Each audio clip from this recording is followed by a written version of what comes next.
Turning now to the crisis along our southern border and what can be done to try and stem the flow of thousands of children and families illegally entering the country from Central America. Things got heated at times at a town hall meeting in California where an overflow crowd packed the town hall to sound off on the rise of illegal immigrants coming to their town for processing, and they weren't cheering because they were happy. Many have said enough is enough and are wondering why the National Guard hasn't been called in to secure the border. Joining now, Texas Congressman Louie Gohmert, who you just saw in his photo bomb, member of the House Judiciary Committee.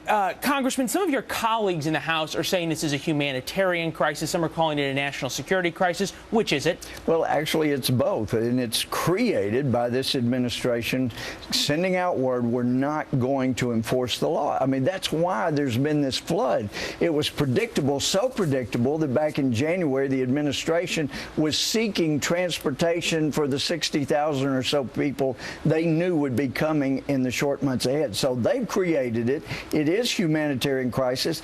I mean, Leland, when you see these little kids lying on concrete floors, 1,000 people, I say, don't you have 18 people with scabies? Yeah, they're behind the little crime scene tape over there.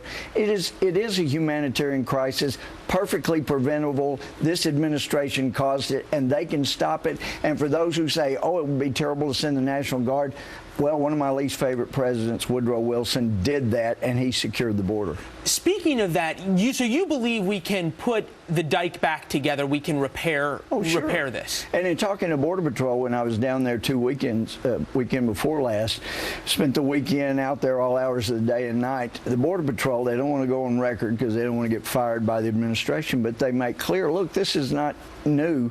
Some years back, we had a flood of people coming from Brazil because they heard they wouldn't be sent back.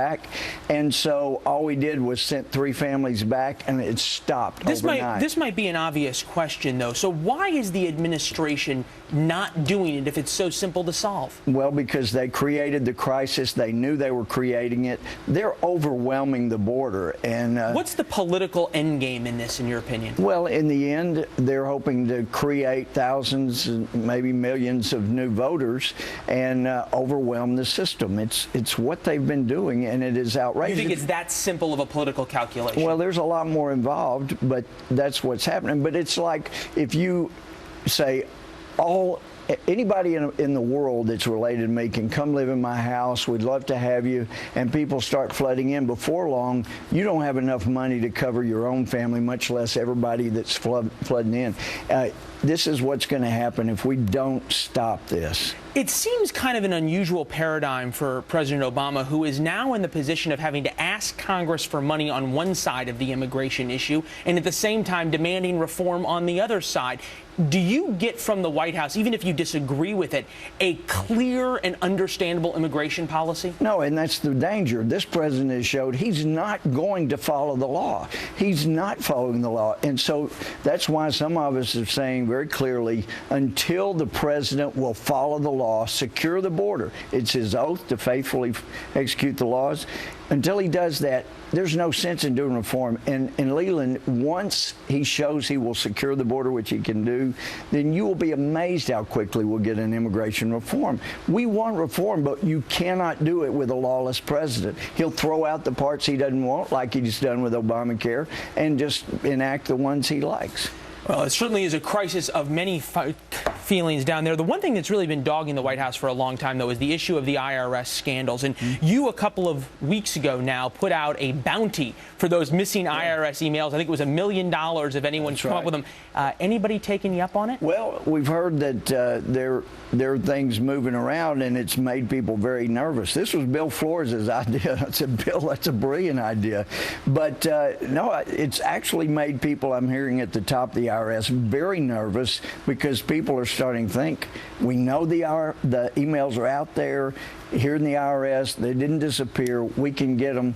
But I also don't want people to forget, since this is July the 4th, I got this little part of the letter John Adams wrote to Abigail about today. I'm apt to believe it will be celebrated by succeeding generations as the great anniversary festival. It ought to be commemorated as the day of deliverance by solemn acts of devotion to God Almighty. It ought to be solemnized with pomp, parade shows.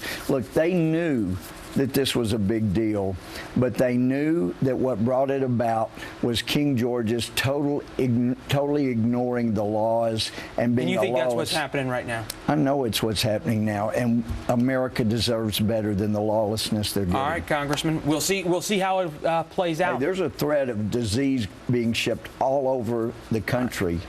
It's got to stop. All right. Thanks, Congressman. Thanks We so know much, you're on it. Leland. Cheryl? Thank you. All right.